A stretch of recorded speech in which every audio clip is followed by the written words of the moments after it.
안녕하십니까. 지금부터 제20회 과총 바이오 경제 포럼을 시작하겠습니다. 회의장 안팎에 계신 내외빈 여러분께서는 행사장 안으로 입장하여 착석하여 주시기 바랍니다. 휴대하고 계시는 휴대폰은 진동으로 전환해 주시기 바랍니다. 저는 오늘 사회를 맡은 과총 바이오 경제 포럼 최윤희라고 합니다. 반갑습니다. 지금부터 감사합니다. 지금부터 산업용 균 독주 관리 제대로 되고 있는가라는 주제로 바이오 경제 포럼을 시작하겠습니다. 오늘 포럼은 과총과 한국미생물학회가 함께하는 정책 토론회입니다. 다음은 한국과학기술단체 총연합회 김명자 회장님을 대신하여 이우일 과총 차기 회장님께서 개회사를 해주시겠습니다.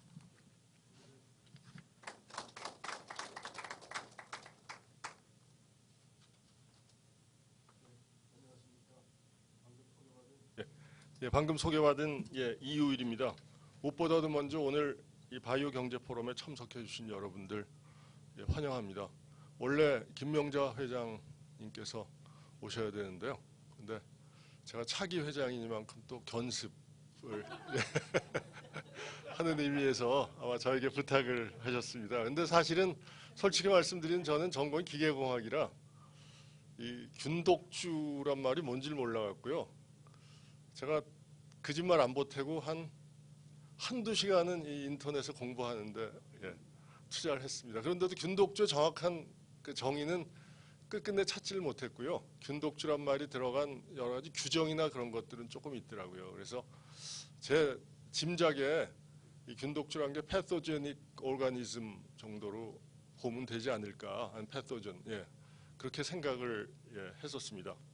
하여튼 뭐 오늘 이 토론회 개최의 뜻을 모아주시고 특히 오늘 발제를 맡아주신 이현희 미생물학회 회장님 그리고 토론에 참여해주신 여러 전문가 분들께 감사 말씀드립니다. 특히 좌장을 맡아주신 여성가총 유명희 회장님, 그 다음에 우리 그래도 오래간만에 뵙는 박용호 서울대 교수님, 이찬 생물공학회 회장님, 그리고 이영환 과학기자협회 회장님, 그리고 홍만기 그 인터내셔널 그 백신 인스티튜트죠.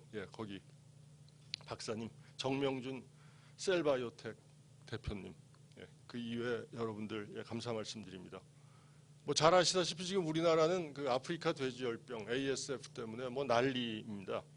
뭐 치사율이 100%라 그러는데 아직 치료약은 고사하고 백신도 개발되지 않았다 그래서 잘 모르는 저로서는 뭐 상당히 불안한 따름인데요. 그런데 결국 백신과 치료약 개발하려면 그러면 많은 분들이 노력을 하시는데 이런 노력이 바로 시발점이 병원체, 즉 균독주에서 시작하지 않을까 그렇게 생각합니다.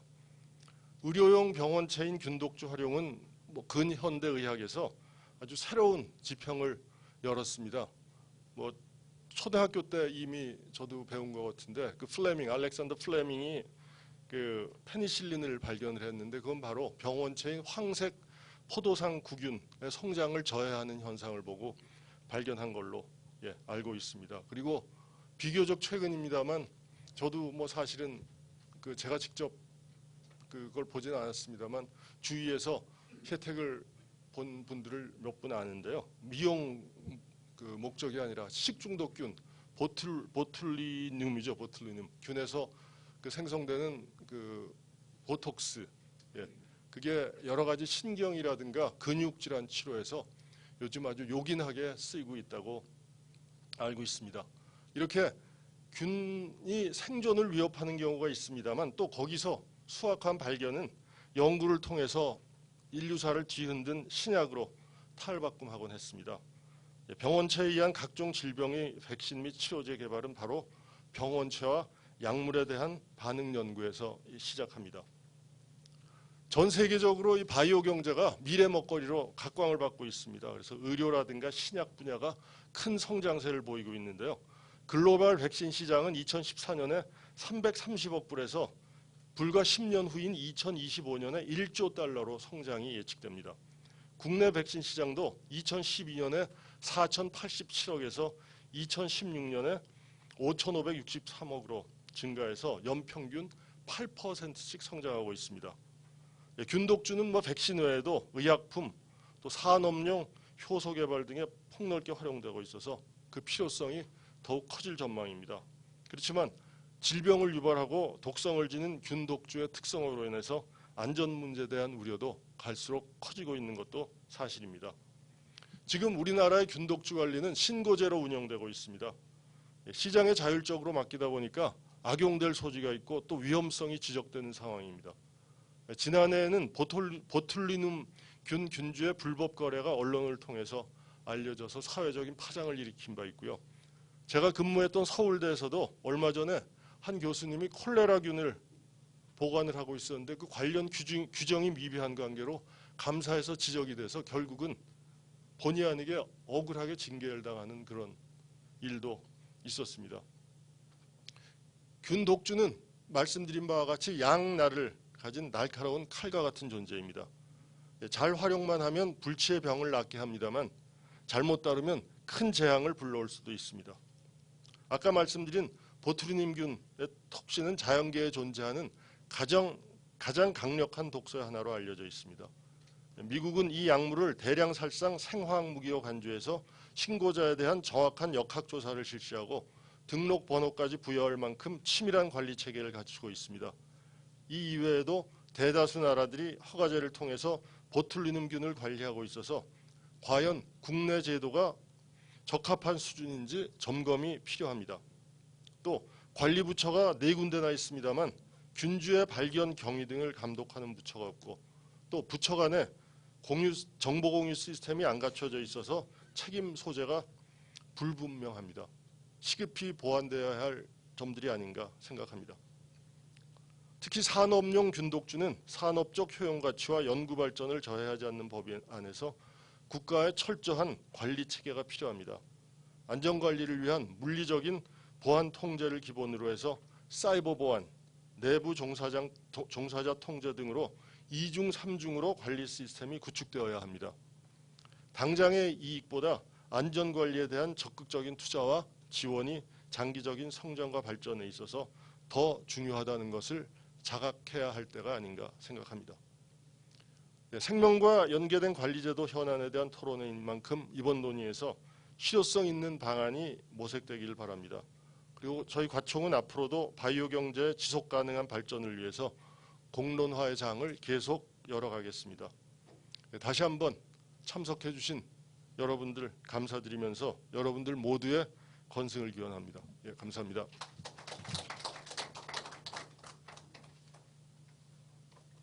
네, 감사합니다. 토론회에 앞서 기념사진 촬영이 있을 예정입니다. 좌장과 주제 발표자분들 그리고 패널분들 모두 단상 앞으로 나와주시기 바랍니다.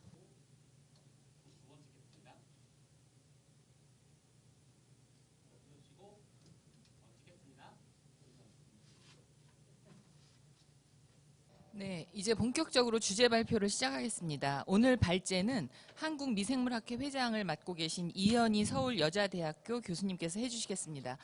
박수로 맞아주시기 바랍니다. 먼저 이우일 차기 회장님께 감사드리고 깜짝 놀랐습니다. 기계 전공이신데 어떻게 이렇게 제가 제안할 걸 미리 다 해주셔서 제가 마음이 가볍고요. 제가 말을 길게 잘 안 하는 사람이라 한 20분에 끝나려고 했는데 15분이면 될 것 같습니다. 자, 오늘은 국민 건강을 위한 산업용 균독주 관리 방안입니다. 이게 오늘은 균독주에 대해 얘기하지만 실은 얼마 전에 코오롱에서 사람 세포주가 바뀌어서 한번 큰일이 난 적이 있었고요. 또 이제 우리가 보통 프로바이오틱으로 잘 알고 있는 유산균이 또 제대로 다 관리도 안 되고 있습니다. 그래서 그 중에 먼저 한번 그 산업용 균독주에 대해서 먼저 말씀을 드리겠습니다. 그래서 발표 순서는 균독주가 뭔지 저도 균독주란 말에 굉장히 낯선데 이게 원래 계속 써오던 단어라 그래서 할 수 없이 고위험체 병원균 대신 균독주라고 썼습니다. 그다음에 이것을 이용한 산업 현황, 그다음에 관리가 왜 필요한지, 현재 어떻게 현황이 관리가 되고 있는지, 그다음에 이거를 하려면 어떻게 했으면 좋은지 아까 저 차기 회장님께서도 잘 설명을 해주셨고 토론자들께서도 설명을 해주실 겁니다. 자, 균독주란 고위험체 병원균입니다. 그래서 뭐 생물 테러의 목적으로도 이용되거나 외부에 유출될 경우에 국민 건강에 심각한 위험을 초래할 수 있는 감염병 병원체입니다. 그러니까 이제 다른 사람한테 옮겨갈 수 있는 거죠. 여기에 대해서는 여러 가지 법들이 있습니다. 그러니까 간단하게 얘기하면 위험한 거다, 패소젠이다. 하지만 백신 생산에 이용되고, 그러니까 감염병이니까 저희가 주사를 맞아서 백신을 맞아가지고 예방도 하고 뭐 콜레라 백신, 장티푸스 백신 하듯이요. 백신 사용에 사용되기도 하고 요새는 암 치료용으로도 상당히 많이 사용됩니다. 또 의료용 독소라고 해서 여러분들이 아마 의료용 독소 중에 옛날부터 많이 사용되는 건 디프테리아 톡신이나 여러 개가 있었는데 요즘은 아마 이제 보톡스 시장이 커져서 보톡스를 이제 주로 생각을 하시는 것 같습니다. 여러 가지 독소 생산에 사용되는 것들입니다. 자, 여기 있는 것들이 이제 고위험성 병원균인데 왼쪽에 균 및 진균은 곰팡입니다. 이제 이쪽으로 이게 위험하다는 것들이고요. 오른쪽에 있는 게 이제 바이러스나 프리온입니다. 오늘은 이제 주로 균하고 진균에 대해서 얘기할 겁니다. 그러니까 여기 맨 처음에 보시듯이 페스트, 탄저, 브루셀라까지 많이 들어보셨을 거고요.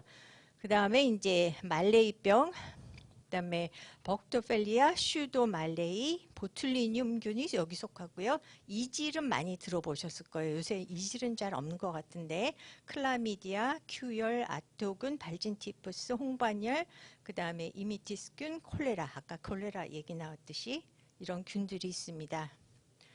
자, 균독주를 이용한 산업 현황은 아마 제일 큰 게 백신일 겁니다. 우리가 백신을 맞아서 약이 없어도 백신으로 예방을 할 수 있는 거. 그러니까 우리 몸이 균이 들어왔을 때 거기에 대항해서 항체를 만들고 그래서 균을 먹어 치우게 하는 거. 이 백신 시장은 사람 인체 백신도 있고 동물 백신도 있습니다. 아직 식물 백신은 못 나왔고요. 자, 인체 백신의 경우에는 왼쪽 게 한 10년 전쯤 얘기입니다. 2011년에서 12년에 뭐 58.6 빌리언이다 이 정도 했다가 오른쪽을 보시면 2018년에서 23년으로 가면 연평균 6.7% 이상으로 이게 이제 굉장히 많은 백신이 점점점 많이 나오고요. 현재 120개가 개발 중에 있고 60개가 보통 식중독에 관련된 거. 그러니까 물이 깨끗이 않은 데서 자라고 열악한 환경에서 사시는 분들, 이런 분들을 위한 개발 도상국이겠죠. 거기서 한 60개 정도는 그쪽에 해당되는 겁니다. 그래서 우리가 백신 연구소가 지금 한국에 있는 거 다들 아실 겁니다. 자, 이것이 미국에서 백신이 사용되는 31종 대상의 균입니다. 그래서 예를 들어서 디프테리아면 디프테리아만 해당되는 거, 이거 다른 혼합 백신도 있고요. 여러 가지 뭐 인플루엔자 바이러스 백신도 있는데 이 중에서 우리나라에서는 14종이 생산되고 있습니다. 지금 빨갛게 표시한 건데 이거를 더 많이 이제 우리도 수입도 하겠지만 생산도 해야 됩니다. 이제 동물 백신입니다. 뭐 지금 뭐 돼지 열병 돌고 돼지도 뭐 여러 가지 병들이 많은데 이제 동물 시장의 경우 2017년에 80억 달러. 제가 이제 1억 달러가 개념이 없어가지고 세봤더니 이게 한 9조 원 되는 거더라고요. 10억 달러면 1조 원 좀 넘게. 그다음에 2025년에 14.3조 원으로 증가가 될 거라고 봅니다. 그래서 왼쪽에 있는 거는 백신 종류입니다. 백신의 종류에도 뭐 백신, 그러니까 세균을 죽여서 넣은 거, DNA로 해서 백신 효과를 보는 거 여러 가지 종류고요. 오른쪽에 보면은 어떤 동물에 뭐 양이냐 소냐 돼지에 관한 거를 보면은 계속 점점점 늘어나고 있습니다. 예를 들어서 파란 선이 2017년에 백신이 나오는 건데 빨간 걸 보면 급속도로 백신 시장이 커지는 거를 보실 겁니다. 궁금하신 그 밑에 제가 그 웹페이지를 알려드렸으니까 보시면 됩니다. 그다음에 많은 분들이 잘 아직은 하시는 것이 설마 항암 치료에 백신을 쓰랴인데 옛날부터 쓰기 시작했습니다. 연구는 되어 왔고요. 이제 이거는 세균을 종양에 직접 주입하는 경우도 있고요.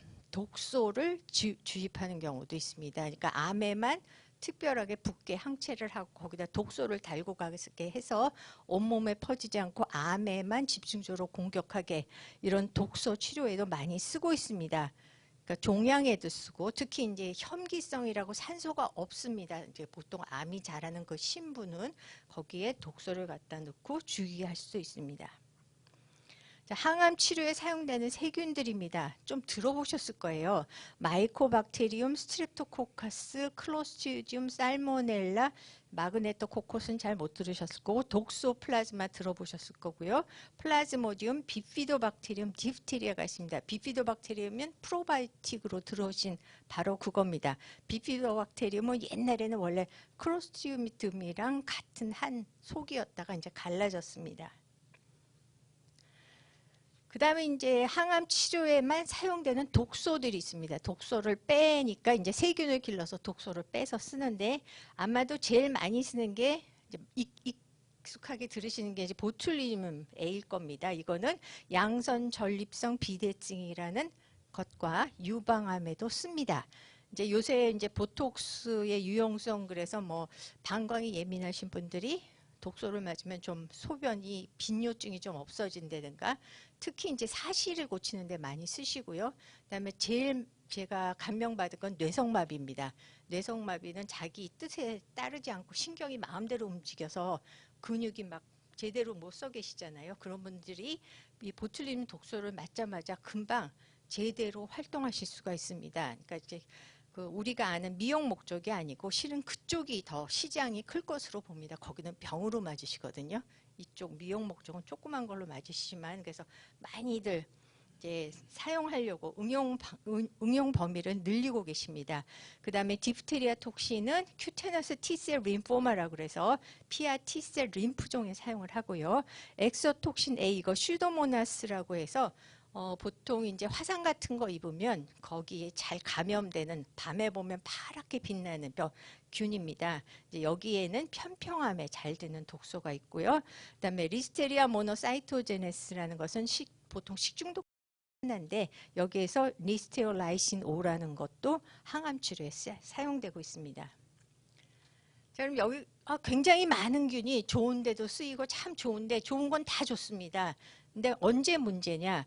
백신을 만들어서 맞췄는데 안 듣습니다. 이게 뭐지? 그러고 보면 변이가 생긴 겁니다. 그러니까 작년에 만든 걸로 주사를 놨더니 올해 안 듣습니다. 이제 예를 들어서 독감 바이러스 백신을 맞았는데 그해 잘못 맞춰서 안 듣는 거랑 똑같습니다. 뭐 A형이 돌 줄 알고 맞았는데 B형이 돈다든가.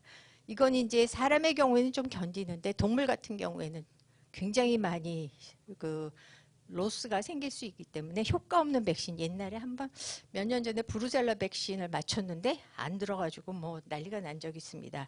그래서 효과 없는 백신이 나왔다. 그럼 이게 변이주가 된 거냐, 뭐가 잘못된 거냐 하려면 그 백신을 만든 그 세균이 있어야 됩니다.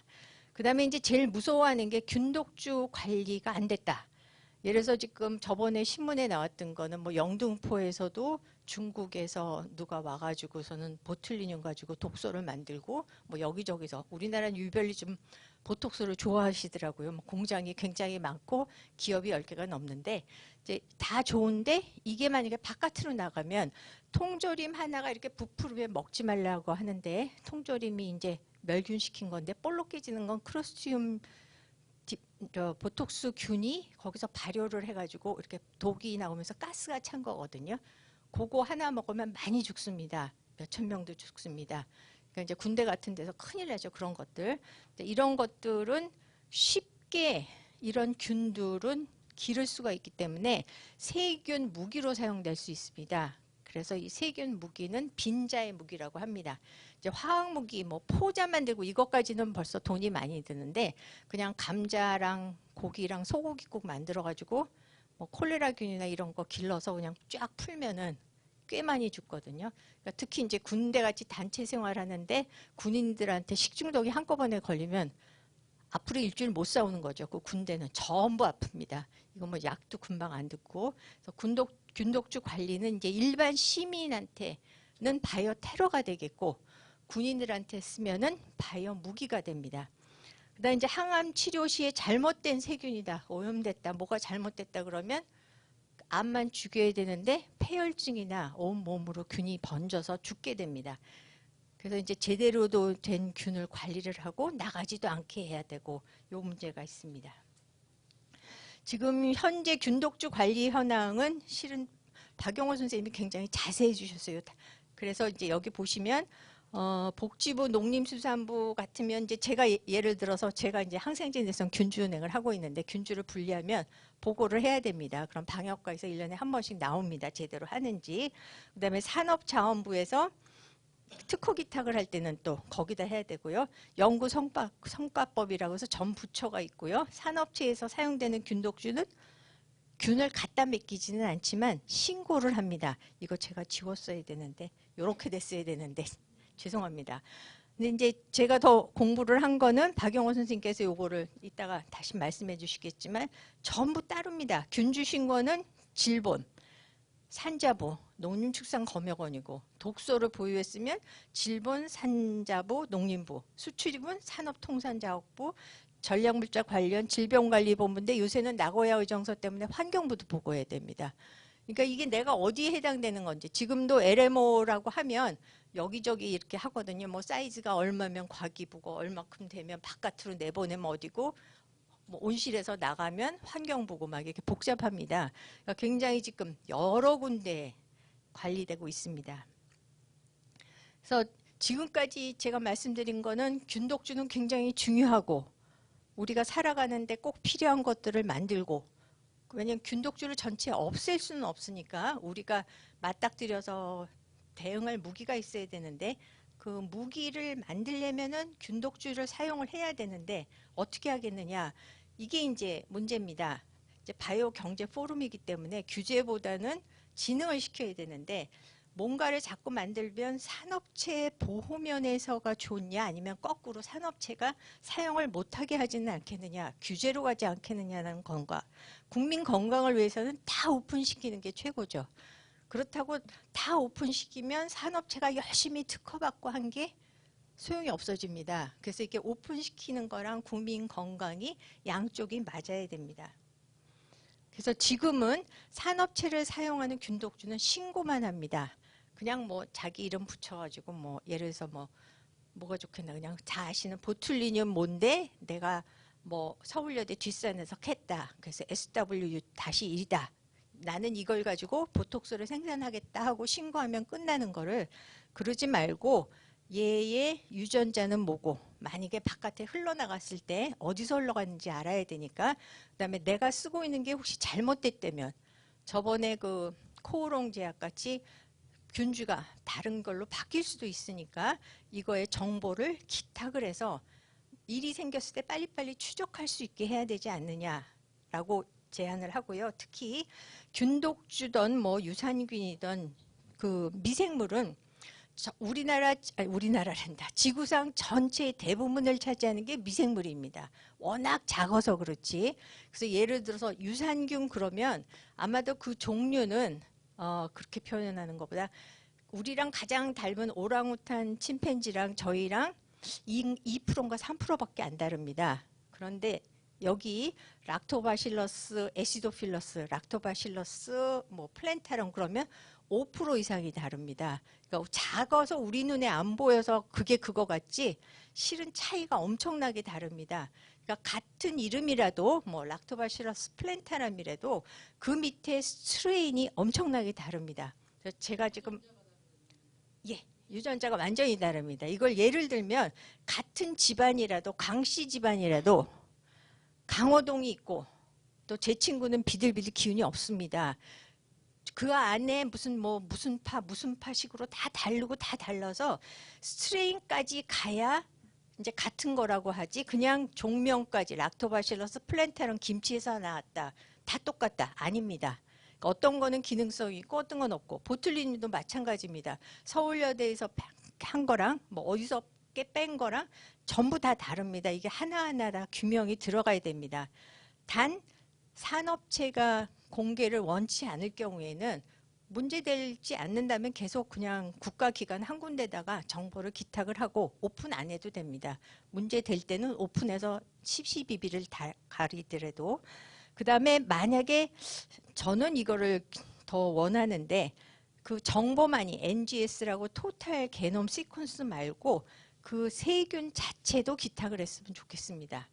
그러니까 각자 기업에서도 보관을 할 수 있지만 실은 그렇게 쉽지 않습니다. 세균을 원상태 유전자가 돌연변이가 안 일어나게 하기는. 그러니까 그것도 기탁기관이나 또는 국가 전체에서 하나를 뭐 산자부면 뭐 KCCM이든 어디든 지정을 해서 거기에서 기탁을 했으면 좋겠습니다. 이제 여기까지가 제안이고요. 지금 외국에서는 어떻게 하고 있느냐. 여러분들이 ISO라는 거 들어보셨을 거예요. 이게 국제표준기구입니다. 제가 여기 엑스퍼트로 요 TC276이라는 거 시작된 2014년서부터 일하고 있는데요. 여기에 보면 바이오 뱅킹에 대한 가이드라인은 나왔고요. 그러니까 균주나 세포주나 이런 거를 보관하는 은행. 그 다음에 여기에는 어떤 데이터가 들어가야 되는지도 지금 3월에 나옵니다. 그 다음에 지금 제가 새로 시작한 게 미생물 은행은 이러이러한 정보를 가지고 있고 어떻게 하고 해야 되는 거를 하고 있습니다. 보통 한 3년쯤 걸리는데요. 제가 여기에 집어넣은 것 중에 최소 기탁을 하면서 가지고 있어야 되는 정보가 16S 라이보소멀 RNA 시퀀싱이고 지금 논의하고 있는 게 NGS입니다. 지금 특허를 내보신 분은 알겠지만 16S까지는 당연히 원하고 가능하면 토탈 지놈 시퀀스 NGS를 내라고 합니다. 이제 미국에다가 균주 특허를 할 경우에는 자연계에서 그냥 분리한 균주는 미국은 특허를 받아들이지 않습니다. 그걸 돌연변이를 시켜야지만 받아들이는데 그럴 경우에 시퀀스를 전부 내야 됩니다. 그러니까 본인들의 산업체를 위해서 미국에 수출한다든가 이제 특허 인정을 받기 위해서는 NGS 정보까지 전부 가지고 계시고 보내시는 게 확실히 맞습니다. 이게 맞는 길입니다. 그러니까 앞으로는 점점 이제 늦어도 요 문서가 2년 반 뒤에는 나올 거거든요. 그럼 전 세계적으로 요것이 통용이 될 겁니다. 그러니까 균주를 어디다 기탁을 해야 특허도 인정을 받기 때문에 지금부터는 이제 NGS 값이 굉장히 내려갔습니다. 옛날에는 뭐 사람 하나 읽는데 뭐 수천 백만 불이 들었는데 이제 미생물의 경우에는 지금 뭐 거의 100만 원에서 50만 원 이하까지도 내려가고 있기 때문에 요 정도는 산업체에서 요 정도는 감수해 주셔서 요 정보를 어딘가에 국가에서 한 군데를 지정을 해서 아니면 두 군데 아니면 부처별로 좀 잘 협의가 안 되시기 때문에 부처별로라도 산업체에서 쓰이는 거는 어디다가 기탁을 해서 정보를 공유했으면 좋겠습니다. 그래서 산업체하고 국민의 안전하고가 같이 진행되기를 제안을 드립니다. 제가 15분 한다 그랬거든요. 네, 이현희 교수님 감사합니다. 이제 토론을 시작하겠습니다. 토론자분들께서는 앞으로 나와서 자리에 착석해 주시기 바랍니다. 패널 토론부터는 유명희 과총 바이오경제포럼 위원장님께서 맡아서 진행을 해주시겠습니다. 오늘 포럼 좌장을 맡은 과총 바이오경제포럼 공동위원장 유명희입니다. 일단 패널들을 소개시켜 드리겠습니다. 가나다 순으로 소개하겠습니다. 서울대학교 수의과대학 박용호 교수님 바로 제 옆에 앉아 계십니다. 박수로 맞이해 주시기 바랍니다. 송만기 국제백신연구소 박사님, 예. 이영환 조선일보 기자님, 예. 과학기자협회 회장을 겸임하고 계십니다. 이희찬 선문대학교 교수님, 한국생물공학회 회장을 겸임하고 계십니다. 정명준 주식회사 셀바이오텍 대표이사님, 예, 환영합니다. 오늘 우리 이우일 차기 회장님께서 거의 이 전체 포럼의 개요를 다 말씀해 주셔갖고 아주 좋은 안내가 됐고요. 이현희 교수님도 발제해서 아주 분명하게 무엇이 지금 문제인지 말씀을 해주셨습니다. 일단 순서대로 가나다 순서대로 저희가 토론을 듣고요. 다만 이영환 그 기자님께서는 언론이니까 제일 마지막에 토론을 해주시기 바랍니다. 그리고 저 플로어에서 다른 분들의 의견을 또 듣도록 하겠습니다. 먼저 박용호 교수님, 박용호 교수님 이 준비해 오신 게 있기 때문에 한번 그것을 보면서 듣겠습니다. 서울대학교 박용호 교수입니다. 먼저 이렇게 귀한 자리에 초청해 주셔서 감사합니다. 시작하기 전에 먼저 사실 요새 아프리카 돼지열병 때문에 굉장히 많은 좀 사회적인 또 국가적인 이슈가 되고 있는데 이와 같은 아프리칸 스와인 피버 같은 경우도 이현희 교수님 발제하신 것처럼 모든 유전자 정보나 이런 것들을 국가 간에 공유를 했으면은 여기에 대한 역학 정보가 바로 나오는데 그런 것들을 못하고 있다는 게 참 안타까운 그런 상황입니다. 따라서 그 백신도 워낙 뭐 바이러스 자체가 이거는 세균이 아니고 바이러스지만은 사이즈가 너무 크고 여기에 대한 정보들을 공유하지 않았기 때문에 지금 아직도 5, 6년은 더 걸려야 백신 나온다 이렇게 전문가들을 보고 있다는 것이 참 안타깝습니다. 또 하나 얘는 아까 우리 이우일 차기 회장님이 얘기하셨지만 저희 서울대학교에 제가 환경안전 원장을 하고 있습니다. 한 적이 있습니다. 그 당시에 바로 한 교수님이 제한대 교수님이 콜레라 톡신을 질병관리본부에 신고를 했고 그리고 또 산자부에 그 사용하는 허가까지 받았습니다. 하지만 본인들이 그거를 연구하는 과정에서 하나 앰플을 10개로 증폭시키는 그런 과정을 너무 자세하게 연구 노트에 썼습니다. 써놓은 그 자체가 또 산자부에 와가지고 왜 써놓고 신고를 안 했느냐 이것 때문에 이제 제재를 받은 겁니다. 이거는 너무 솔직하게 해서 그분이 잘못한 건 하나도 없습니다. 그럼에도 불구하고 질병관리본부에서 이제 관할 경찰서에 신고를 해서 관할 경찰서에 가서 1년 동안 조사를 받고 애를 먹은 적이 있습니다. 이런 것들이 지금 우리 지금 사회에 있는 현실입니다. 지금 이제 이현희 교수님이 두 가지 양면의 나를 말씀해 주셨는데 이와 같은 관리를 산업체 측면에서도 볼 수 있지만은 저와 같은 그 미생물 학자, 동물 미생물 학자는 바로 바이오 웨펀 그러니까 바이오 테러에 관계되는 것 때문에 안스락스라든가 보툴리눔 중에서도 클로스트림 중에서도 보툴리눔도 있지만 테타너스 같은 굉장히 큰 이런 여러 가지 물질들을 걱정하고 그런 것이 국가 간의 이동에 대한 규제로 정해져 있습니다. 그래서 먼저 결론부터 말씀드리면 이현희 교수님이 말씀하신 거에 저는 100% 동감합니다. 뭐냐 하면 모든 균독주, 이 바이오 테러리즘에 관계되는 모든 균독주는 위험하긴 하지만 거기에 대한 유전자 정보는 NGS를 통하든 16S 리보조멀 RNA를 하든 또 균주마다 특성이 있으니까 싱글 뉴크리오티드 펩타이드 SNF라든가 아니면 싱글 텐덤 리피트 같은 걸로 해서 균주의 특성을 아는 유전자 정보를 기탁하면 됩니다. 그 기탁한 걸 가지고 모든 역학 정보나 모든 관리를 할 수 있으면 좋고요. 이현희 교수님은 발제자는 한 말씀 더 하셨습니다. 거기에 관련된 균주도 보관하면 좋겠다. 사실 그것이 바람직하지만 과연 지금 산업계에서 서로 경쟁이 되고 서로 패턴트를 내고 그런 과정에서 그것이 지금 단계에서는 가능하겠느냐 그런 것들은 동감은 하지만은 단계적으로 추진해야 되지 않겠느냐 이런 생각을 할 수 있겠습니다. 마지막으로 좀 한 말씀 더 드리면 이제 저희 토론 자료를 저는 인쇄되는 줄 알고 열심히 저도 공무원 출신이라 열심히 만들었습니다만 무참히 포함이 안 돼가지고 별첨으로 나와 있는데요. 제가 이거를 환경안전 원장을 하다 보니까 이 관리가 너무 많은 부처에서 되고 있습니다. 아까 이현희 교수님도 발제에서 잠깐 말씀하셨지만 균주 신고, 독소 보유, 수출입 관계, 교육 문제, 그 다음에 사전 신고 그리고 이런 걸 이행하는데 모든 것들에 대한 정확한 정보도 아직 확립이 돼 있지 않습니다. 그래서 이런 것들을 지금 선진국의 예를 제가 한두 군데 봤지만 예를 들었지만 미국 같은 경우에 질병관리본부 또는 농림부 안에 있는 에피스 애니멀 플랜트 헬스 인스펙션 서비스라는 기관이나 영국의 CBRN 같은 통제기구에서 모든 국가적인 거는 관리하되 지금 이현희 교수님이 그 관리를 하고 있는 그런 전체적인 은행, 뱅크에서 그 외국처럼 그 바이오 뱅크처럼 운영을 해가지고 유전자 정보 정도는 일단 모든 사람들이 알고 있도록 공유해야 되지 않겠느냐. 제가 2011년부터 2014년도까지 농림수산검역검사 본부장을 했을 때도 이 구지역 백신 때문에 많은 산업체하고의 갈등이 있었습니다.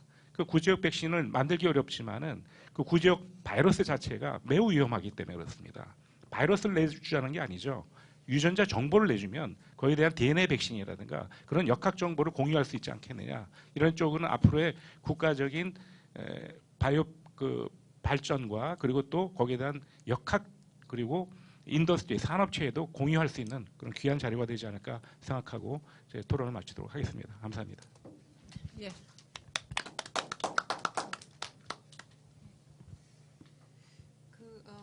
다음은 송만기 박사님 말씀해 주시죠. 예. 네, 안녕하세요. 저는 국제백신연구소의 송만기입니다. 먼저 오늘 이 자리에 불러주신 관계자분께 진심으로 감사드리고, 사실 제가 오늘 이 자리에 온 이유는 저희 국제백신연구소에 대해서 좀 생소하신 분들 계실 텐데, 사실 저희 국제백신연구소는 콜레라 백신을 비롯해서 지금 현재 전 세계에서 사용 중인 대부분의 거의 90% 이상의 콜레라 백신이 저희 연구소에서 만든 백신입니다. 글로벌에서 대부분 다 저희 연구소 걸 사용하고 있고요. 그리고 아까도 이제 이현희 교수님께서 슬라이드를 보여주셨는데, 저희가 콜레라도 상당히 많이 보유하고 있고요. 그리고 이질균이라든지 뭐 위험한 균주들을 저희 연구소가 글로벌에서 다 이렇게 가져와서 그 균주들을 많이 보관하고 있고, 최근에는 지카라든지 메르스라든지 이런 것들도 해외에서 유입을 해와서 저희가 많이 보관을 하고 있습니다. 이렇게 위험한 균주들을 많이 가져와서 보관하는 이유는 그것들이 다 백신으로 쓰이기 때문입니다. 그래서 저희가 개발한 콜레라 백신도 사실은 그 균주를 독성을 약화시켜 킬드, 그다음에 완전히 이제 병원성을 완전히 다 죽여서 지금 현재 그게 백신으로 사용이 되고 있습니다.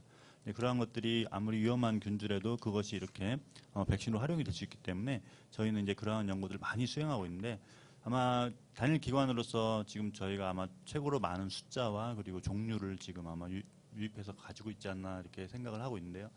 그러면서 저희가 이제 상당히 많은 이런 수입을 하다 보니까 이제 아까 박영훈 교수님께서 상당히 잘 준비를 해주셨는데, 이 통합관리 시스템의 필요성을 제가 아주 절실하게 좀 느끼고 있습니다. 지금 최근에 이제 저희가 여러 가지 이렇게 수입을 하다 보면, 유입을 하다 보면 여러 부처의 저희 허가와 신고와 이것들을 뭐 저희 입장에서 저희 산자부라든지 농림축산부, 그다음에 과기정통부 신고 여러 군데 다 하고 있는데, 이 세밀한 이 법적 그 서류라든지 모든 것들이 부처마다 너무나 다르고 이 규정이 달라서 저희가 아무리 한다고 해도, 이번에도 하나 이제 저희가 뭐 불법 수출로 이제 이런 판결을 받은 게 있는데, 그게 사실 따지고 보면 별건 아니었습니다. 근데 이제 다시 이제 이제 수입을 했는데, 이러한 연구들을 하다 보니까 상당히 빠르게 이제 연구를 해야 되는 상황에서도 불구하고 이런 통합 관리가 안 되다 보니까 저희도 모르는 상황에서 이런 문제들이 발생하는 것을 좀 겪었습니다.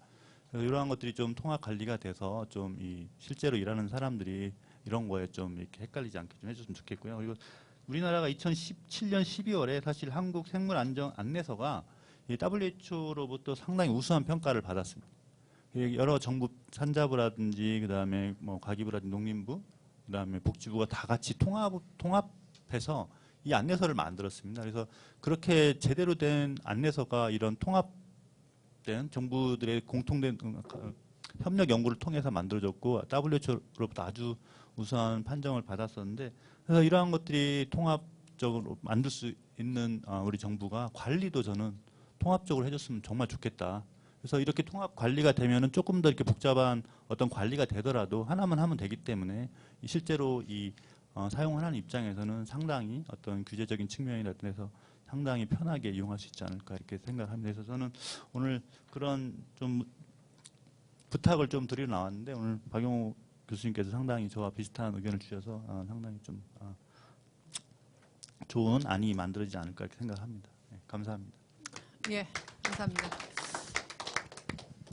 예, 이 신고, 그러니까 통합 관리 하자는 데는 이견이 없는 것 같아요. 우리가 우리나라 또 이 부처가 하는 일, 가장 문제는 또 이 통합 관리가 안 되는 거버넌스가 좀 없는 게 문제인데, 또 언젠가 뭐 WTO에 대응하고 할 땐 또 이 부처들이 다 모여갖고 또 마련할 땐 또 굉장히 잘하고 하는데, 통합 관리를 이제는 하는 것이 필요하다는 것은 이견이 없고, 단지 이제는 지금 신고제인데 이것을 이제는 허가제로 이제는 전환하자는 데 대해서는 조금 이견이 있을 수 있는데, 사실 저희가 6월부터 이 포럼을 기획을 했습니다. 그래서 질병관리본부에 패널로 나와달라는 얘기를 굉장히 많이 했는데, 질병관리본부는 굉장히 지금 꺼려하고 있어요. 왜냐하면 아시는 분은 아시겠지만 그 보톡스 원래 균주 보트롤륨 이거 한 회사가 다른 회사가 훔쳐갔다는 소송이 지금 진행 중입니다. 그러다 보니까 이제 질병관리본부는 굉장히 이게 민감한 사안이 돼서 그런지 계속해서 굉장히 꺼려하고 있습니다. 하여튼 그런 상황인데요. 한번 계속 토론을 이어가 보죠. 다음에는 우리 이희찬 회장님 말씀해 주시죠. 예, 지금 막 소개받은 이희찬입니다. 제가 이 자리에 오게 된 것을 영광스럽게 생각하고 앞부분에서 발제해 주신 여러 선배님들 말씀을 잘 듣고 제 생각을 조금 보태서 말씀을 드리도록 하겠습니다. 이 균독주라고 표현되어 있는 이 균주를 관리하는 입장에서 보면 두 가지 입장에서 말씀을 많이 해주셨는데요.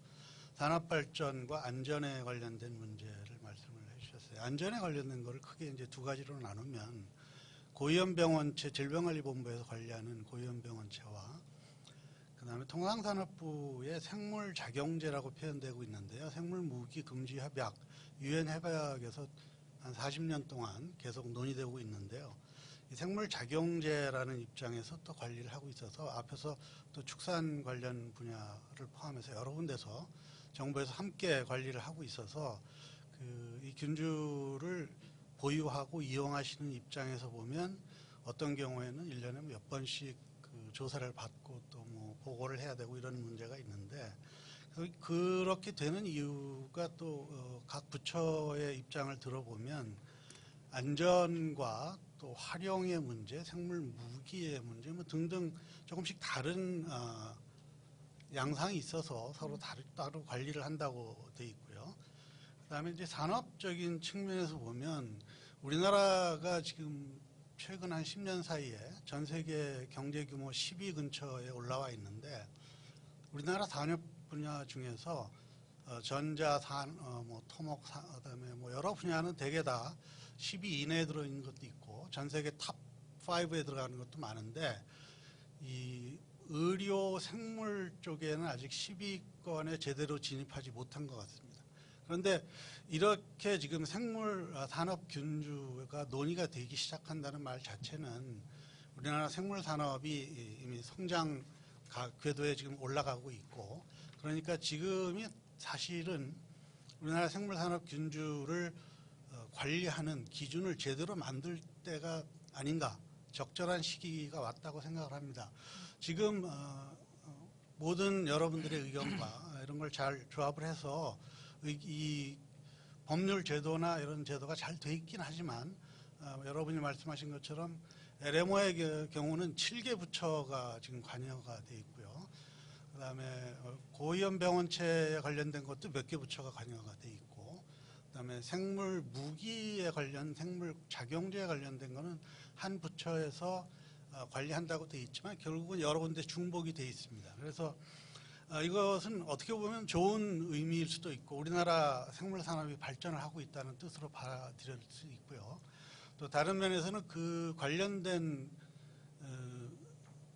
규제나 통제가 제대로 통합되지 않았다 이렇게 얘기를 할 수도 있습니다. 아까 말씀하신 것처럼 이 신고냐 허가냐에 관련된 얘기를 하고 있는데요.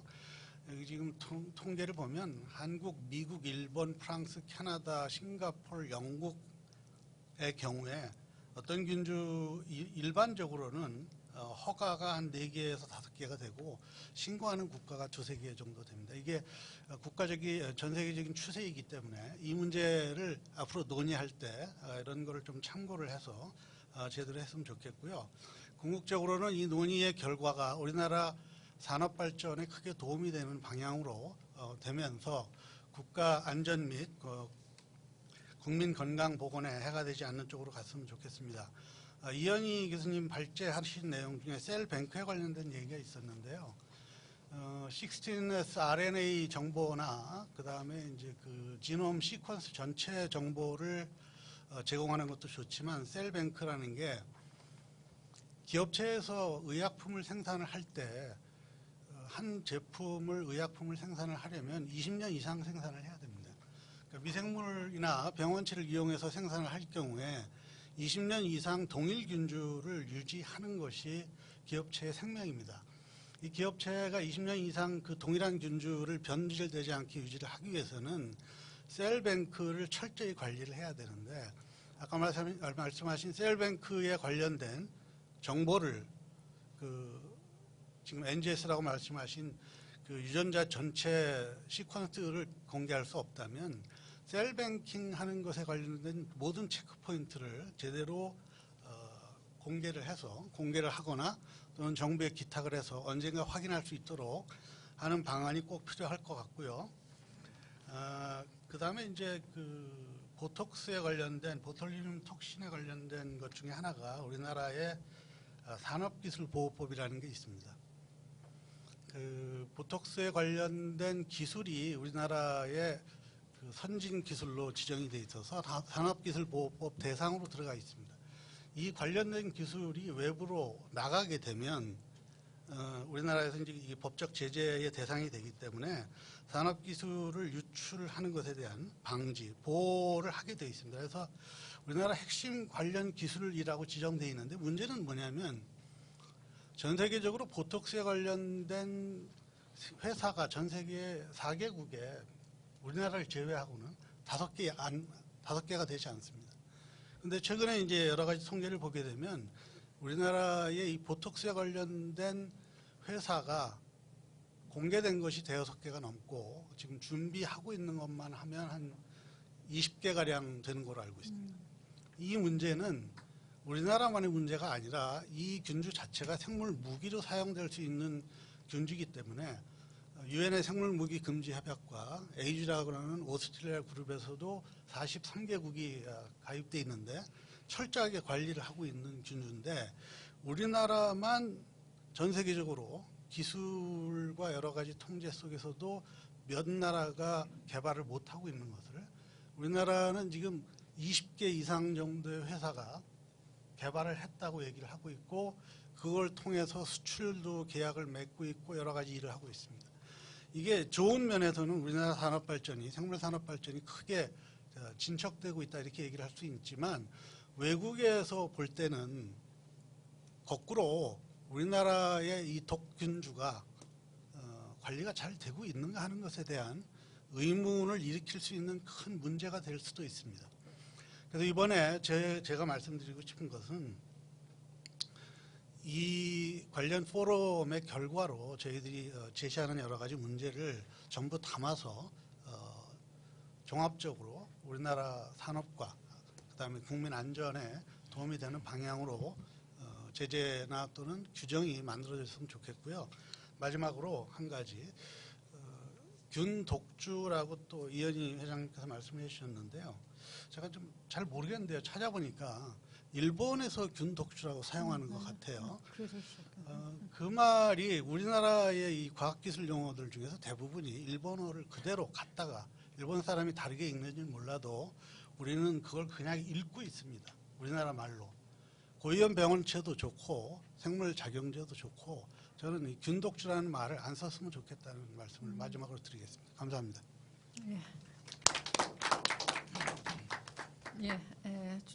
여러 가지 말씀 많이 해주셨는데요. 하여튼 지금 이 바이오 의료 산업이 이제 막 걸음마를 시작할 때 이 산업 균주 관리도 잘 해야 되고 또 지금 현재는 각 부처마다 보는 각기 다른 관점에서 이걸 접근해서 상당히 그 여러 부처의 관리가 흩어져 있는 것처럼 그렇게 돼 있는데 어쨌든 이 관리를 제대로 하고 이게 뭐 DNA 시퀀싱이 됐든 셀뱅킹이 됐던 어떤 방식으로 관리가 돼야 된다. 그리고 특히 보톡스 우리나라 회사가 상당히 그렇게 많은 거 저도 처음 알았는데요.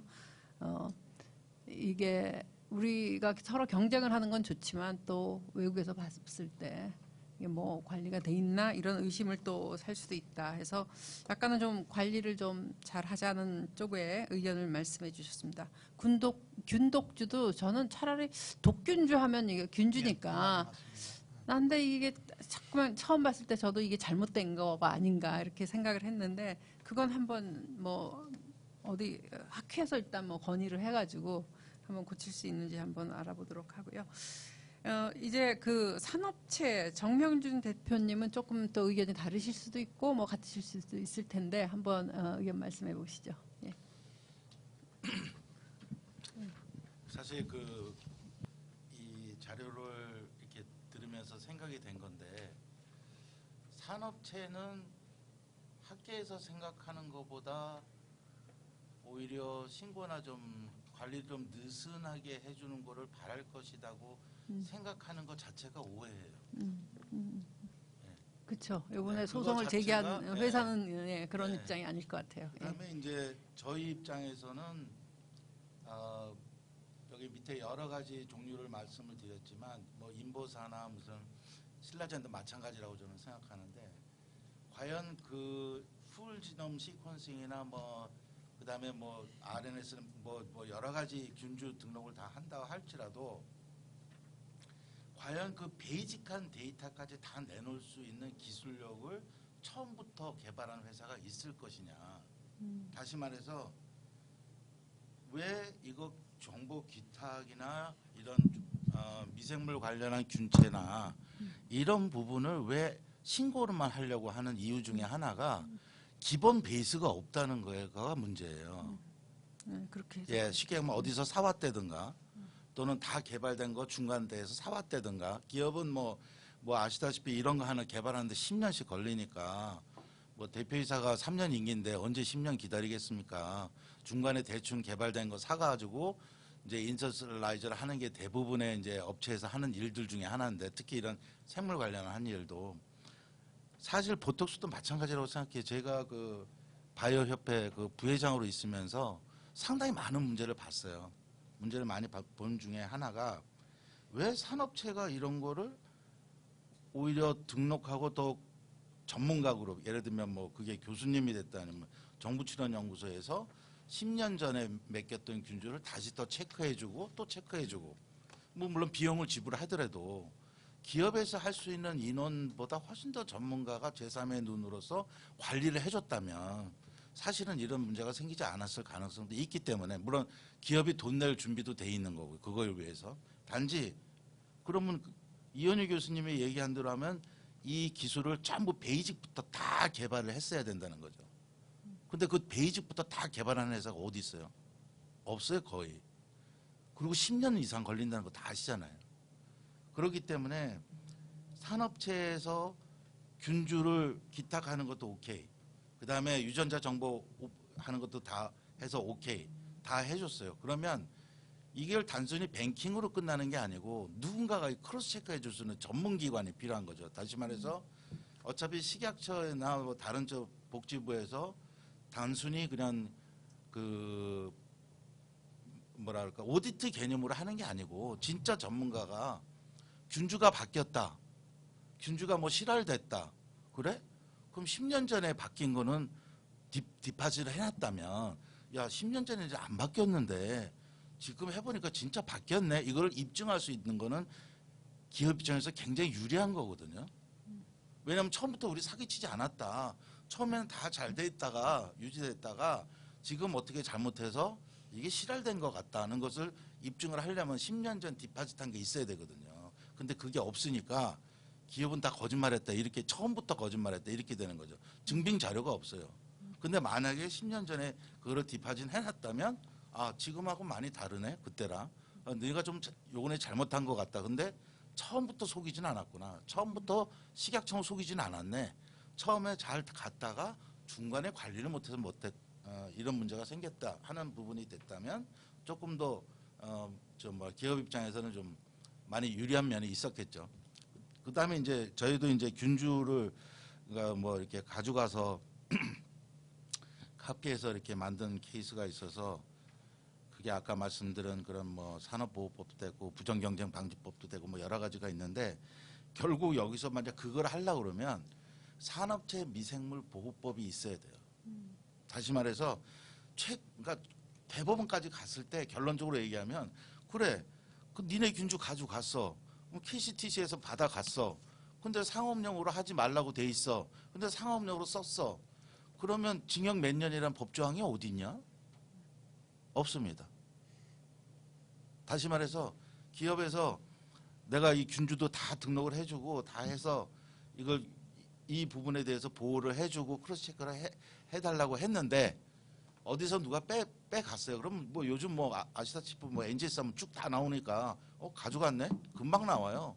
근데 가져갔다고 해서 징역 몇 년이란 법이 있냐? 없습니다. 쉽게 하면 자유롭게 가져가도 됩니다. 근데 이제 걸리는 게 그걸 가지고 또 뭐 이익을 냈으면 그 이익에 대한 뭐 부정 경쟁 방지부터 이상한 법을 갖다 대거든요.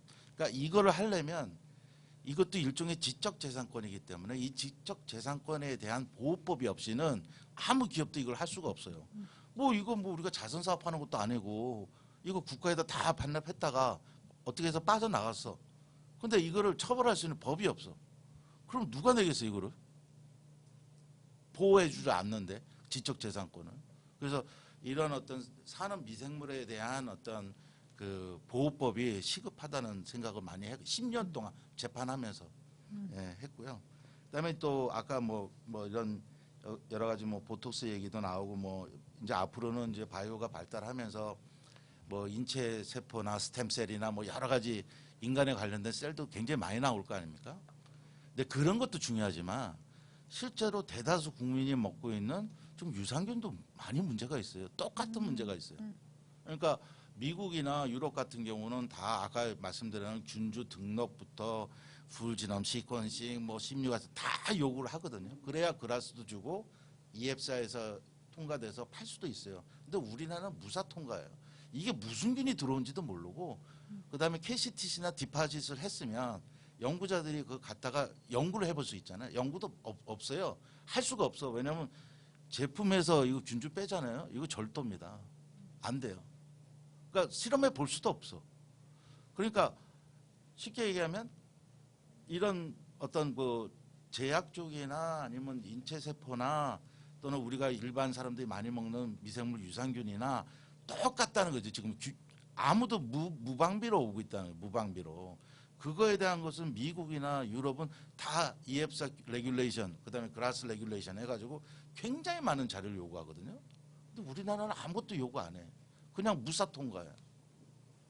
그리고 국민들이 다 먹고 있어. 이게 턱식한지 아닌지 한국 사람한테 좋은지 안 좋은지 아무것도 몰라. 그냥 막 먹어. 그런데 우리나라에서 수출하려면 다 레귤레이션이 걸려. 그래서 이게 단순히 어떤 그 제약 쪽이나 또는 어떤 휴먼셀에 관련된 레귤레이션도 중요하지만 일반 미생물, 특히 산업 미생물 쪽의 문제는 더 심각하다. 이거는 수천만 명이 먹고 있는데 아무런 제재가 없어요. 이건 그래서 다음번에는 이런 거를 좀 주제로 산업 미생물 쪽에 있는 어떤 주제로 이게 왜 미국하고 유럽은 다 하고 있는데 우리나라는 왜 아무것도 안 하냐. 이걸 좀 해주시고 그다음에 이게 단순히 어떤 기술적으로 어떤 뭐 균주 디파짓하고 하는 것도 좋지만 이거에 대한 산업 재산권 또는 산업 미생물에 대한 보호법이 없으면 어느 기업도 안 낼 것이다. 이거는 바보짓을 하는 거잖아요. 그래서 그런 법 제정과 같이 진행해야 되지 않겠나. 그러면 다 제출할 겁니다. 왜냐하면 그게 증거가 되니까 그때는 속이지 않았다. 10년 전에는. 이게 되니까 굉장히 다 찬성할 거로 그렇게 판단합니다. 예, 감사합니다. 역시 굉장히 중요한 지적을 해주셨는데 이게 사실 어떻게 보면 지금까지 그런 규제가 없어서 굉장히 하여튼 겉으로 회사 숫자도 많고 서로 경쟁도 하고 했는데 이제는 우리가 좀 이런 것들을 관리할 때가 되지 않았나 이런 말씀이고 방안으로서는 이제는 셀뱅킹을 국가 인프라적으로 한번 제안을 하셨고요. 그 다음에 산업체 균주보호법을 제정해서 법 위반 시에 처벌할 수 있는 조항이 있어야지 그걸 다 그 규제 하에서 룰을 지켜가면서 산업을 기업을 하지 않을까 이런 말씀을 해주셨습니다. 사실 우리나라 식약처가 그 상당히 수준이 높은 걸로 지금 이제 평가가 돼 있어요. 그 황우석 사태 이후에 굉장히 철저하게 해서 했는데 이번에 인보사 사태가 터지면서 또 약간 또 다시 이제는 그 위상이 떨어지는 그런 상황인데 어쨌든 이 바이오 산업 이제는 이게 지금 뭐 국가 기관 산업으로 키우겠다고 하시는 또 대통령의 말씀도 있었고 하는데 그러려면 이 정말 거기에 걸맞는 규제도 같이 따라야 되겠다는 의견이셨습니다. 자, 이러한 논의를 보시고 언론 입장에서 한 말씀 해주시기 바랍니다.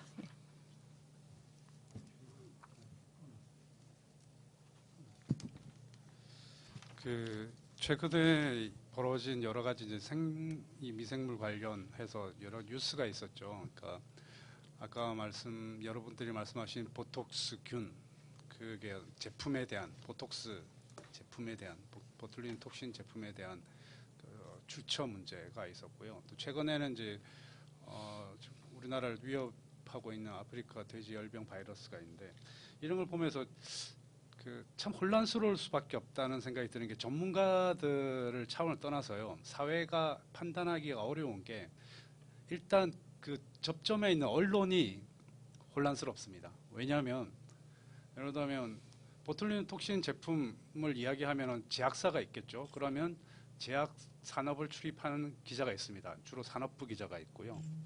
그 다음에 이것을 허가를 하는 쪽에서 이제 문제가 생기면 식약처라든지 질병관리본부는 또 복지부 쪽에 출입하는 기자가 있죠. 그 다음에 또 최근에 또 그 돼지열병 바이러스 하면은 주관 부처는 농림부입니다. 농림부 출입하는 기자가 있는데 또 이게 경제부 기자들이 주로 많이 출입을 해요.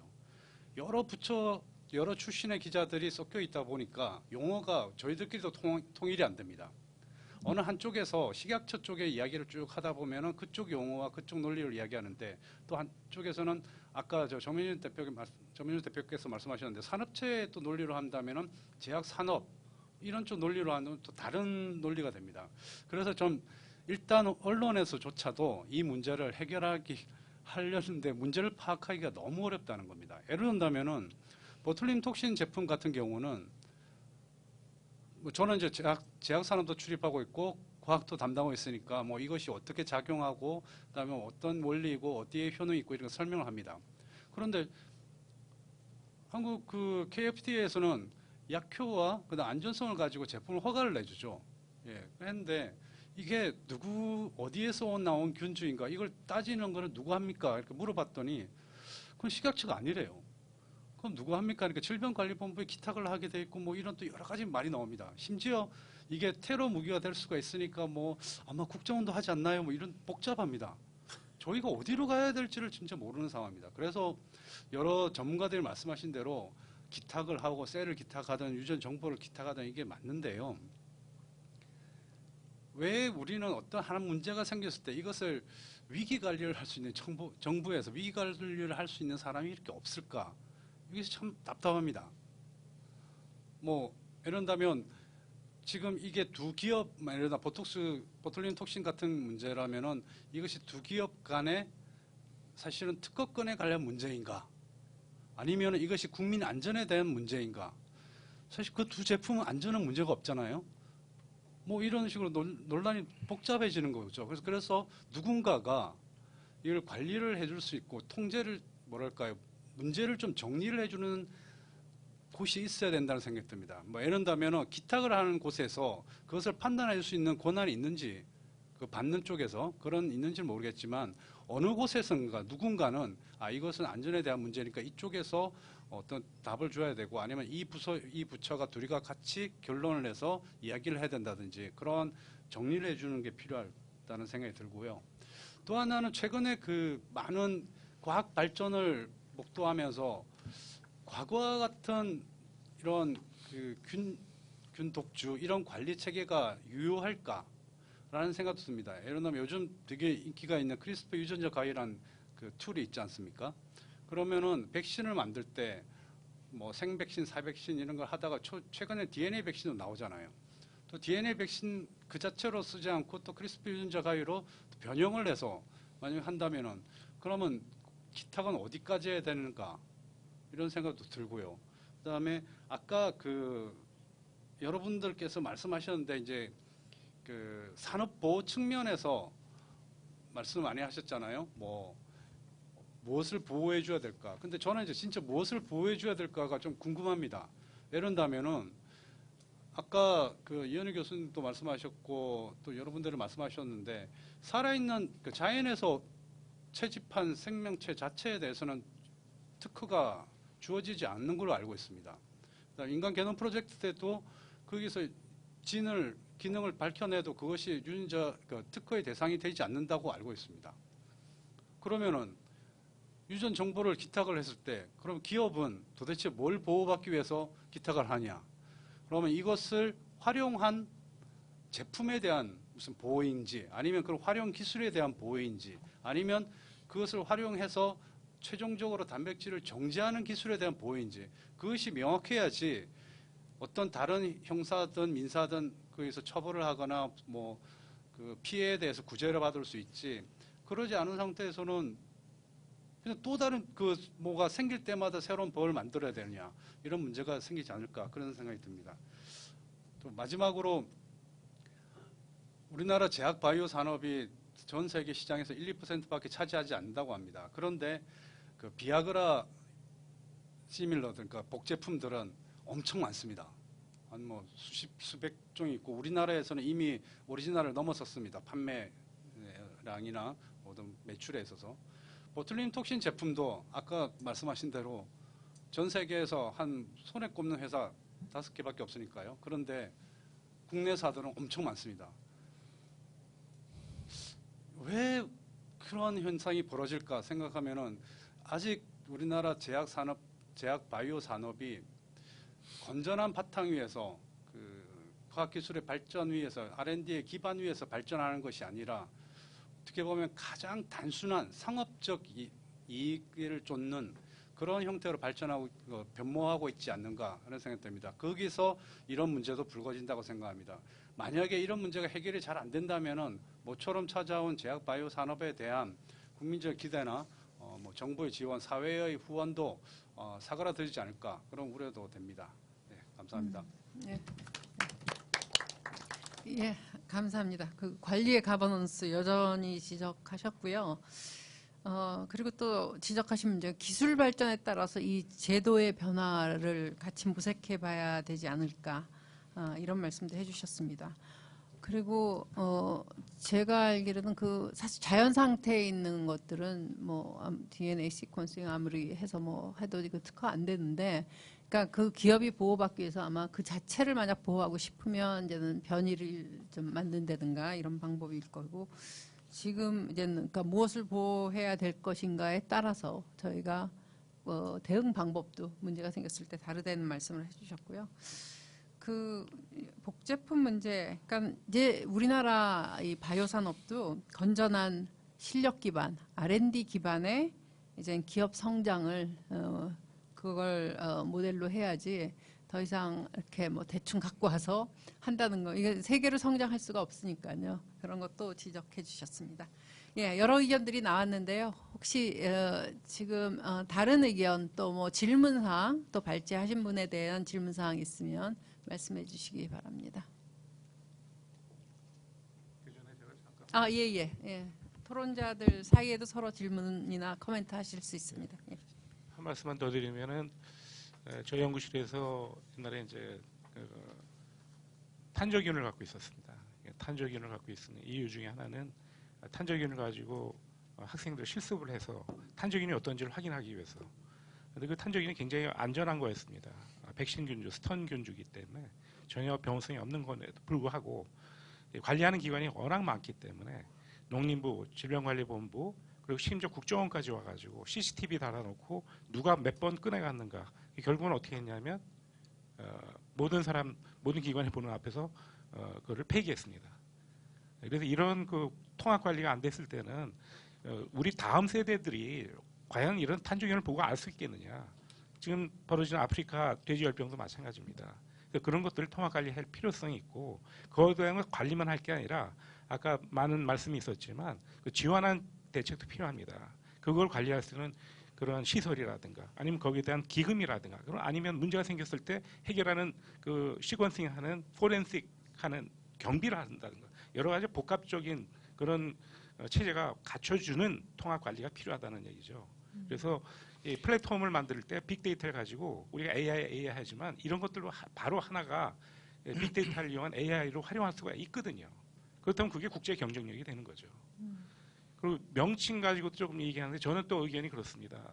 한동안 그 뭐 조리 인플루엔자, 에이비언 인플루엔자 때문에 조리 독감이라 그러면 농림부 앞에서 맞아 죽습니다. 독감하고는 전혀 다른 거다. 왜? 사람한테 가기 때문에 잘못 생각하기 때문에 또 더 전에는 한림원에서 하는 우리 이호일 전 차기 회장님도 계셨지만은 BSE 광우병 뭐 광우병은 미친 소병인데 그렇게 안 하지 않습니까? 소해면성 뇌증인데 누가 합니까? 광우병이라고 알죠. BSE 누가 합니까? 그래서 명칭은 뭐 앞으로 고쳐가면 되지만 국민들한테 올바른 아까 우리 기자협회 회장 말씀하신 것처럼 매스컴이나 전문가가 올바르게 국민들하고 소통할 수 있는 리스크 커뮤니케이션이 더 중요하다. 그런 면에서 이 학회나 포럼의 역할이 필요하다 이렇게 말씀드리고 싶습니다. 예, 예, 의견 좋습니다. 또 우리 최윤희 박사님. 네, 우리나라 바이오 산업 경쟁력을 뭐 여러 가지 측면에서 볼 수 있지만, 그러니까 국가별 비교를 할 때 한 54개국에서 항상 우리나라가 25위 정도로 평가를 받는데 그 점수를 깎아먹는 1번이 사실 뭐 여러 가지가 있는데 일단 IP의 시스템, 그러니까 지식재산에 대한 보호 시스템이 한국이 굉장히 열악하다라고 외국에서들은 평가를 하더라고요. 그래서 저는 우리 특허 제도가 있는데 왜 이렇게 평가하나 하고 항상 반발을 했는데 오늘 말씀 들어보니까 실질적으로 어떤 아까 정명준 대표님께서 말씀하신 것처럼 도용당했을 때 어떤 처벌 규정이나 뭐 지금 관리 시스템이나 이런 아까 복제품의 이야기를 듣고 보니 외국 컨설팅 펌들이 그렇게 평가할 수밖에 없었구나 하는 생각이 들어서 약간 코멘트를 드렸고요. 통합관리 말씀을 많이 하셨는데 여기 아까 저기 박용호 교수님은 미국의 CDC나 영국의 CBRN 얘기를 하셨는데 그렇다면 우리나라에서 통합관리를 하려면 그 주도 부처가 질병관리본부를 생각하시는지 아니면 또 다른 새로운 시스템을 만들어야 된다고 생각하시는지 그것이 궁금합니다. 네. 저는 질본이라고 생각했는데 또 다른 의견이 있을 수도 있고 그런데 질본 뭐 거기 하여튼 인력도 작은데 뭐 할 일도 많은데 또 뭐 그런 얘기 산업균주까지 뭐 관리하냐 이런 얘기가 나올 수도 있지만 질본이라고 저는 생각하고요. 그리고 아까 참 LMO 때문에 탄저균 폐기하셨다고 그랬는데 우리나라 LMO는 제 개인적인 의견으로 상당히 복잡하게 관리를 하고 있습니다. 사실 지금 이거 좀 고치려고 이번에 또 새로 우리 과기부정관님 엄청 열받고 이제는 이것 때문에 그래서 좀 고치려고 노력을 하는데 이게 굉장히 여러 부처가 관련이 돼 있고 하는 것을 정말 이걸 좀 잘 고치려는 것은 이거는 뭐 청와대 같은 데서 의지를 가지고 부처 간에 조정도 하고 해야 될 것 같아요. 이현희 교수님 혹시 이거 어디서 관리하면 맞는 거예요?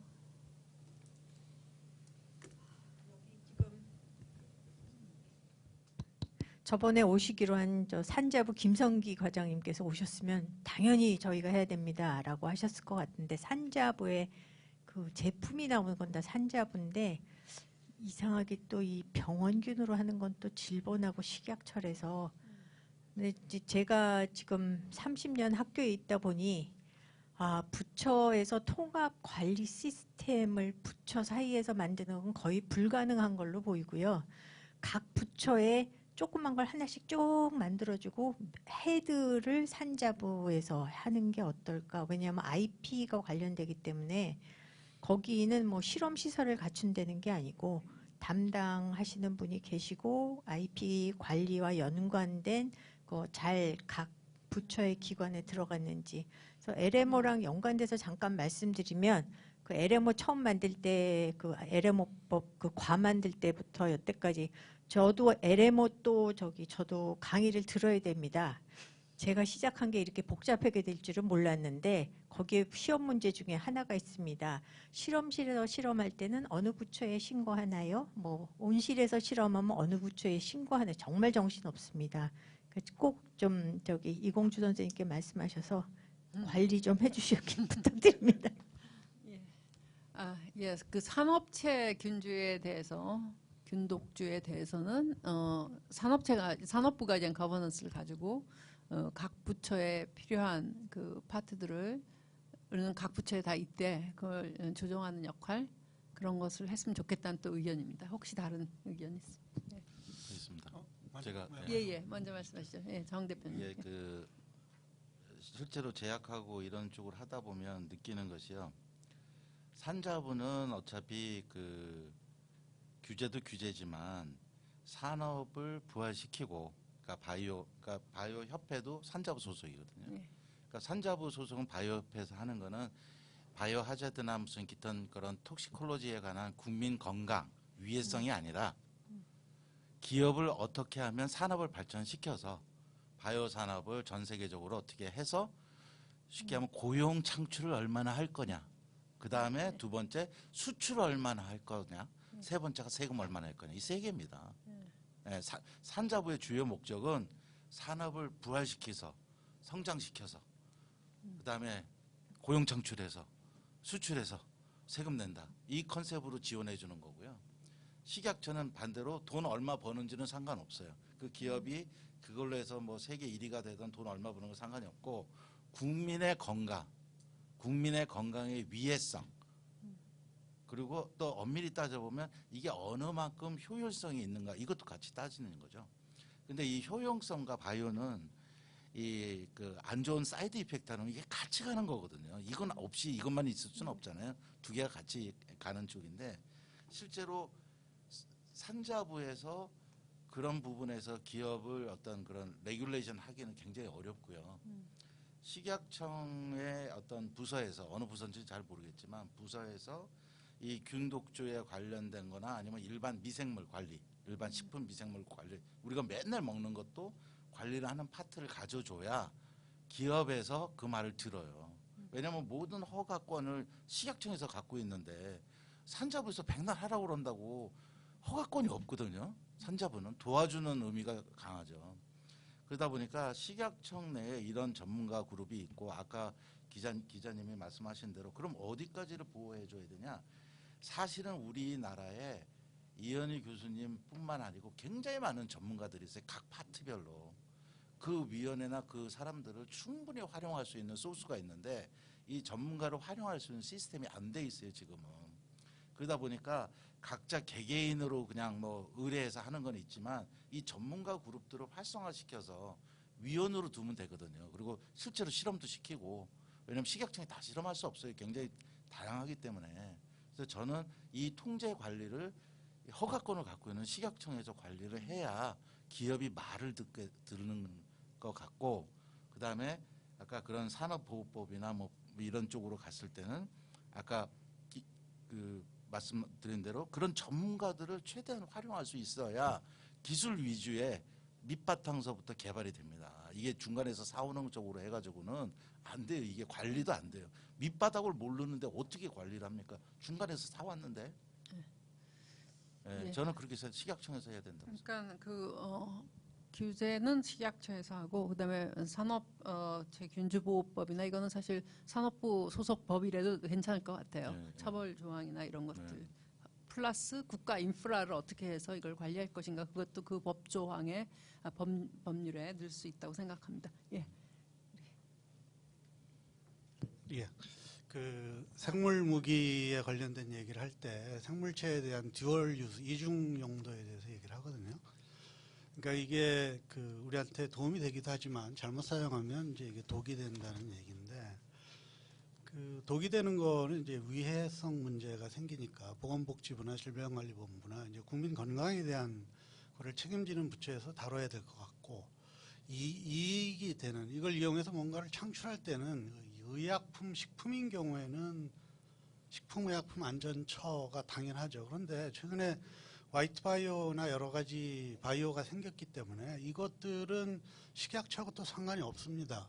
그래서 이런 그 미생물을 이용하거나 여러 가지 병원체를 이용해서 만드는 제품이 식약처가 전부 통과를 할 수는 없습니다. 그래서 이게 그 우리나라 정부에서 하고 있는 이유가 그것 때문에 그렇지는 않을 거라고 생각하지만 좀 더 통합적인 의견을 가지고 종합적으로 관리를 해야 되지 않을까. 이게 우리가 처음에 우리가 이 바이오 산업이 시작될 때는 의약품으로 시작을 했지만 이제 점차 페트롤륨, 석유를 대체하는 산업으로 좀 발전하고 있거든요.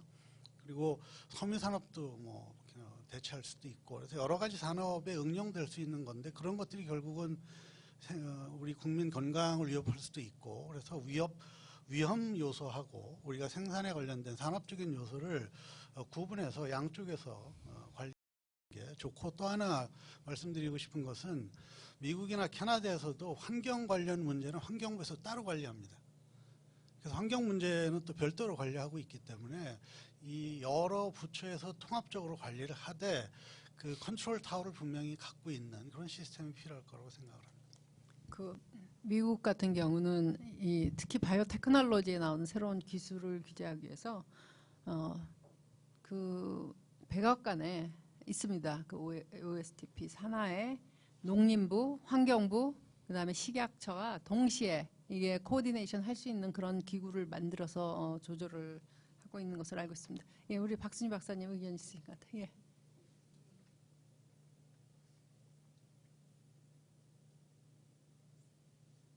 예, 안녕하십니까. 저는 박순희입니다. 제가 이제 그 백그라운드를 먼저 설명을 해야 제 말씀을 조금 이해하실 수 있을 것 같아서 제가 생명과학연구원의 바이러스 연구실장 또 종양 연구실장 등을 진행하고 그러니까 일을 하고 있다가 제가 제품 개발을 할 수밖에 없는 당시에 연구자가 기초만 할 수 없고 응용 개발해서 제품 개발을 하도록 요구를 받으면서 일을 하다 보니까 결국은 식약처의 그 규제 사항을 공부를 해야 될 것 같은 상황이 돼서 사실은 생명공학연구원에서 최초로 제가 3년 휴직을 받고 이제 뭐 특별한 그 프로세스를 통해서 식약처에서 규제 공부를 하게 됐습니다. 그래서 제가 조금은 사이언스를 보기도 하고 조금은 규제를 보는 사람인데요.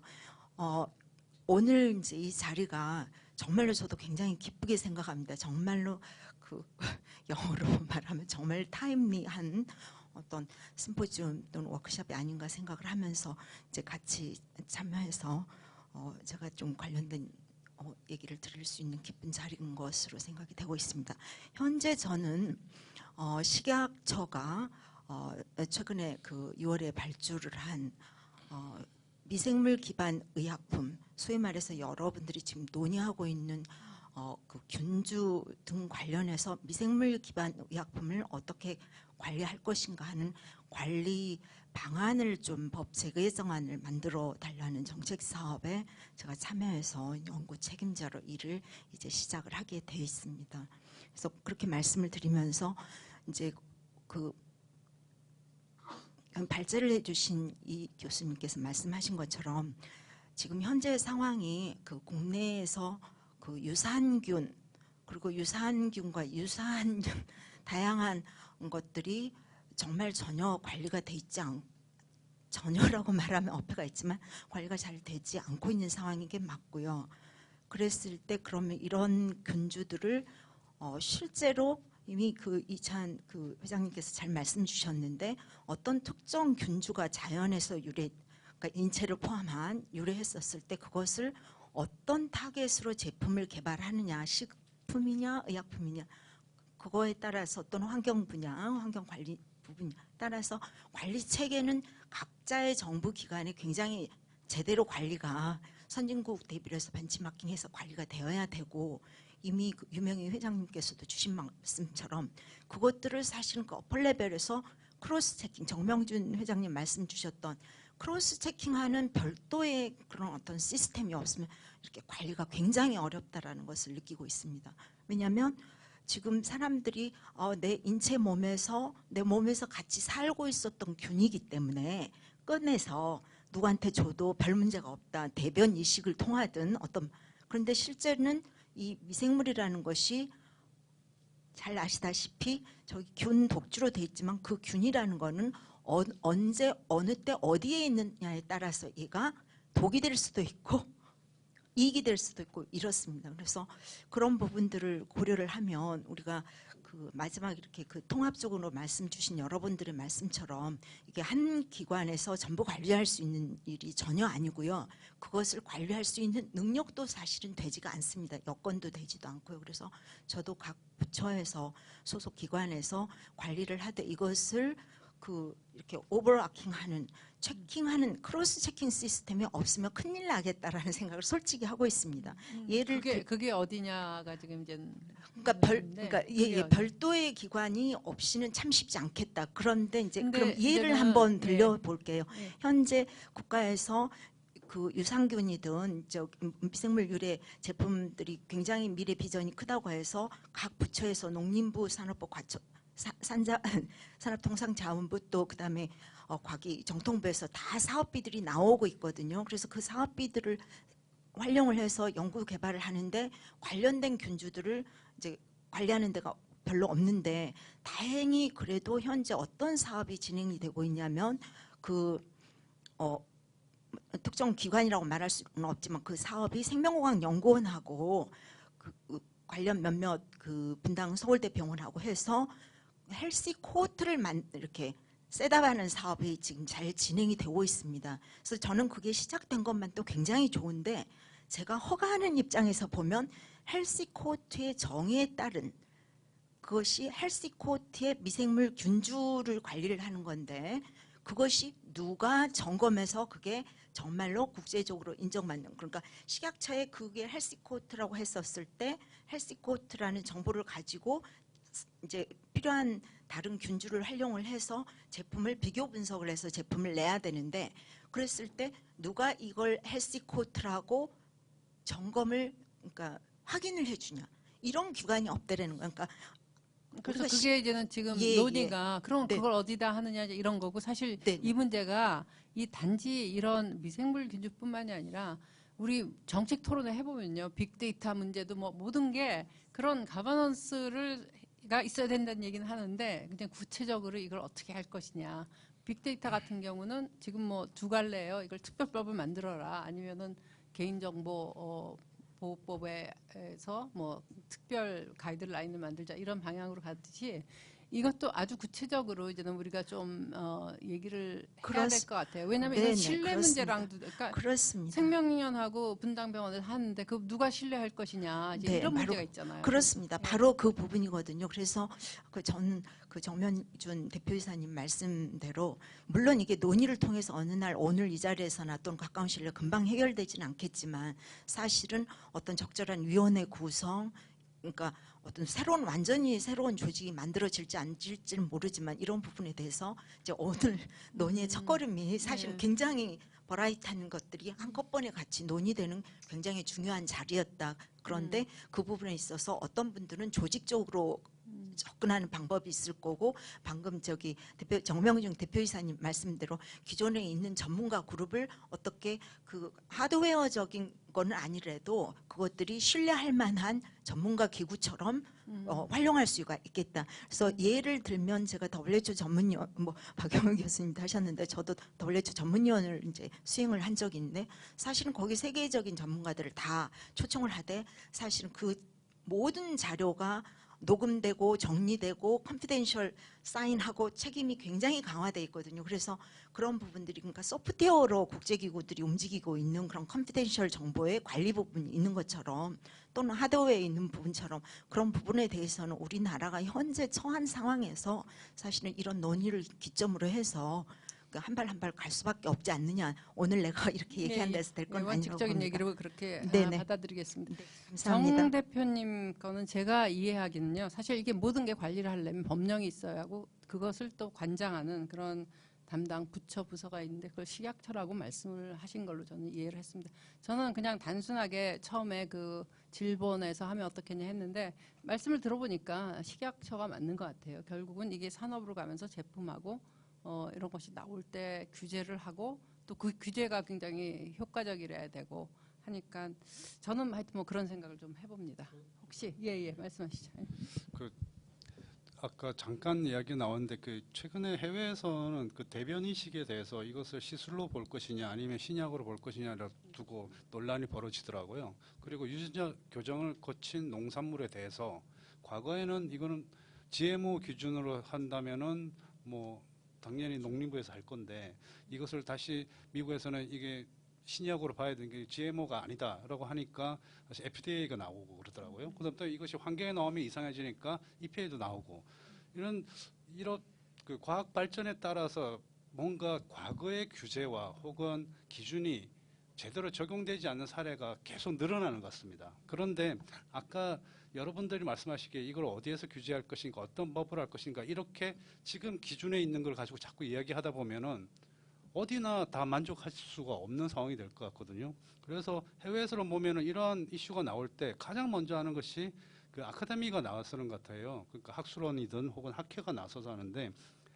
우리 사회에서는 이런 갈등 요소가 생겼을 때 전문가 집단이라는 뭐 특히 과학기술 학회라든지 이런 전문가 집단이 나서서 중재한 경험이 별로 없는 것 같습니다. 그런데 이런 생물 관련된 그 제약 바이오 문제에 있어서 그 갈등 요소가 있는 신기술이든지 혹은 이런 문제가 발생했을 때는 좀 전문가들이 좀 적극적으로 나서가지고 먼저 가이드라인을 논의하는 자리를 만들어야 되지 않는가. 그것을 정부라든지 혹은 법률가들에게 넘기지 말고 앞서서 전문가들이 충분히 논의해서 미진한 부분에서 이제 그들의 의견을 그 자문을 하고 뭐 도와주는 걸 해야지 이걸 행정가들이라든지 법률가들에게 바로 넘기는 것은 갈등을 오히려 더 증폭시키는 게 아닌가 그런 생각이 들었습니다.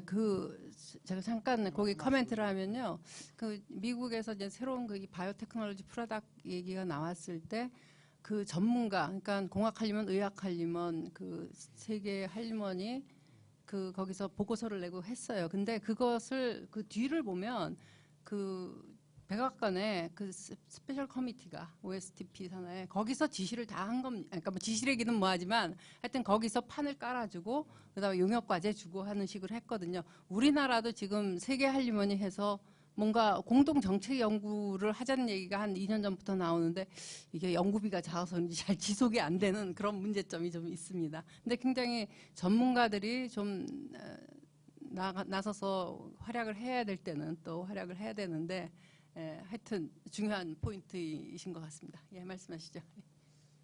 지금 말씀하신 내용인데 2017년에 지금 그 미국 NAS National Academy of Science, Engineering and Pharmaceutical 거기서 이제 그 백악관에서 주도를 해서 보고서를 낸 게 한 200여 페이지 되는 자료가 있습니다.